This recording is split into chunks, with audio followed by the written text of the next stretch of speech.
ख़बर शामिल कई पिया सांगड़ में रिपोर्ट वसीम अकरम चांग जी।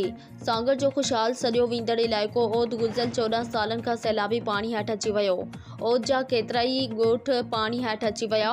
खुशहाल रहंदड़ माण्हू मानी गपे लाइ परेशान थी विया। माल मता मरी विया। ज़मीनूं ऐं घर पाणी हेठि अची विया। ॿारनि जी तइलीम ख़त्म थी वई। ओद जा माण्हू बेयारो मददगार थी रियासत मां आसरो पले वेठा।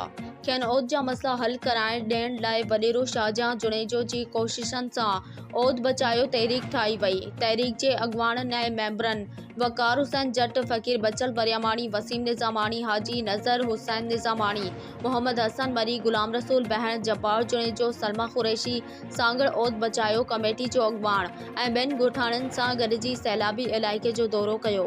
उन मौक़े ते ओद बचायो कमेटी जे अॻुवाणनि मीडिया सां ॻाल्हाईंदे चयो त ओद बचायो कमेटी ठाहिण जो मक़सदु ओद जे 3 देहनि खे सैलाबी पाणी मुकमल घेरे वरितो आहे।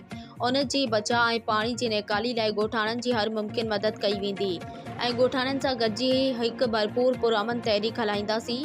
असां हिकु दफ़ो ॿीहर ज़िले इंतिज़ामिया खां घुर था करियूं त जल्द खां जल्द सैलाब पाणी नेकाल करायो वञे, जंहिं इलाइक़े वासियुनि पंहिंजी ज़िंदगी बहितर नमूने गुज़ारे सघूं।